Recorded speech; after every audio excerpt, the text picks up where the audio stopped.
అందరికీ నమస్కారం అండి. నేను మీ డాక్టర్ రాంప్రసాద్ని. ఈ మధ్యకాలంలో చాలా తరచుగా మా ఆర్థోపెడిక్ ఓపీడీలో ఒక విషయం గమనిస్తున్నానండి. అదేంటంటే ఈ కరోనా తర్వాత చాలా మందిలో తొంటి నొప్పి సమస్య అనేది పెరగడం జరిగింది. ఇందులో కొంతమందిని ఏంటంటే మేము రక్త ప్రసారం తగ్గి తొంటి కీళ్ళలో ఉన్న బాల్కి ఏవిఎన్ అనే జబ్బు డయాగ్నోస్ చేయడం జరుగుతుంది. ఇది ముఖ్యంగా ఏంటంటే యుక్త వయసు వాళ్ళకి వస్తున్నది. ఇందులో కొంతమంది కూడా ఏంటంటే గ్రేడ్ 3, గ్రేడ్ 4 దశలకి చాలా త్వరగా ప్రోగ్రెస్ అయిపోయి వాళ్ళ సమస్య ఏంటంటే తీవ్రత పెరిగినప్పుడు కొంతమందికి ఆపరేషన్లు అనేవి అడ్వైస్ చేయడం జరుగుతుంది. ఈ ఆపరేషన్లలో ఏంటంటే కొంతమంది హిప్ బాల్ వరకే మార్చుకుని ఈ హాఫ్ బాల్ రీప్లేస్మెంట్ అనేది చేయించుకుంటున్నారండి. ఈ హాఫ్ బాల్ రీప్లేస్మెంట్ అనేది ఏమాత్రం కరెక్ట్ ట్రీట్మెంట్ కాదండి. ఈ హెమీ రీప్లేస్మెంట్ అనేది 100% రాంగ్ ట్రీట్మెంట్ విధానం.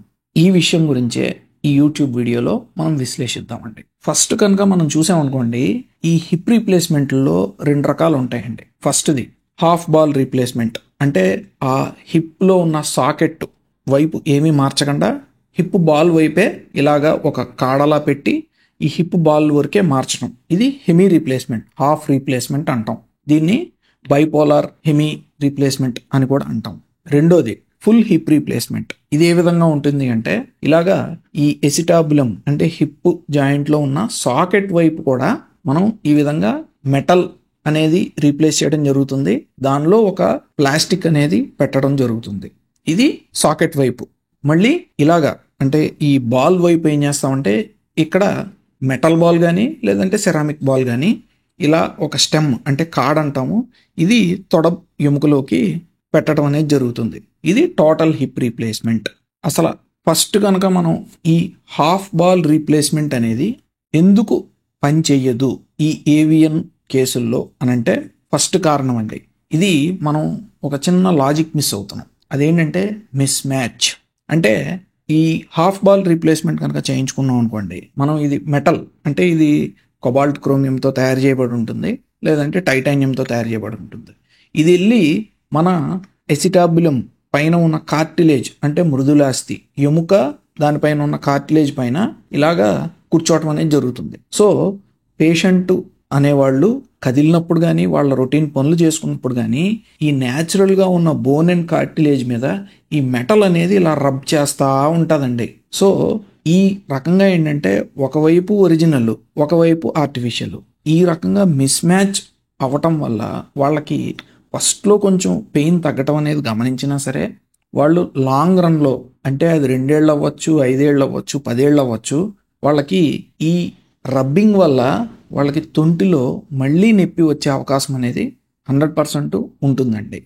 మేము గమనించింది ఏంటంటే ఇలాంటి పేషెంట్స్లో వాళ్ళు గ్రాయిన్ పెయిన్ అంటే తొంటి నొప్పి సమస్య కనుక చెప్తున్నప్పుడు వాళ్ళలో ఎక్స్రేలు తీయించినప్పుడు కానీ వాళ్ళ ఎక్స్రేస్లో ఏంటంటే ఈ ఎసిటాబులం అంటే ఈ సాకెట్ బోన్ వైపు కొంచెం చేంజెస్ రావటం అనేది చూస్తున్నాము. అండ్ బోన్ స్కాన్ అనే ఒక స్కాన్ తీయించినప్పుడు ఆ స్కాన్లో ఏంటంటే ఈ ఎసిటాబులం ఈ సాకెట్ వైపు ఏంటంటే యాక్టివిటీ అనేది చూస్తున్నామండి. ఈ యాక్టివిటీ యొక్క అర్థం ఏంటంటే అక్కడ బోన్ అండ్ కార్టిలేజ్ అనేది కొంచెం కొంచెం పాడవటం అనేది జరుగుతుంది. దానివల్ల స్కాన్లో ఏంటంటే అప్టేక్ పెరుగుతుంది అని చెప్పి మనకి ఆ స్కాన్ సూచిస్తుందండి. ఇంకా రెండో విషయం, సరే ఈ హెమీ రీప్లేస్మెంట్ని సపోర్ట్ చేస్తా ఏమన్నా సైంటిఫిక్ ఎవిడెన్స్ ఉందేమో అని చెప్పి మనం శాస్త్రీయ పరిశోధనలు అన్నీ కూడా మనం పరిశీలిస్తే కనుక పబ్మెడ్లో కానీ లేదంటే రీసెర్చ్ గేట్ కానీ లేదంటే జేబీజేఎస్ జర్నల్స్లో కానీ American association of orthopaedic surgeons లిటరేచర్లో కానీ అన్నీ చూసినా సరే ఎక్కడ ఈ హాఫ్ బాల్ రీప్లేస్మెంట్కి సపోర్టివ్గా ఎవిడెన్స్ అయితే ఎక్కడా లేదండి.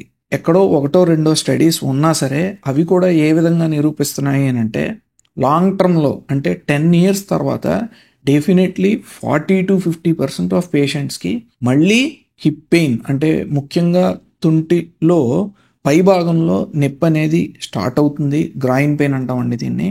దీనివల్ల వాళ్ళని మళ్ళీ సెకండ్ సర్జరీకి వితిన్ 10 yearsలోనే మళ్ళీ మనం ఈ టోటల్ హిప్ రీప్లేస్మెంట్కి కన్వర్ట్ చేయాల్సిన అవసరం వస్తుంది అని చెప్పి మనకి శాస్త్రీయ పరిశోధనలు చెప్తున్నాయండి.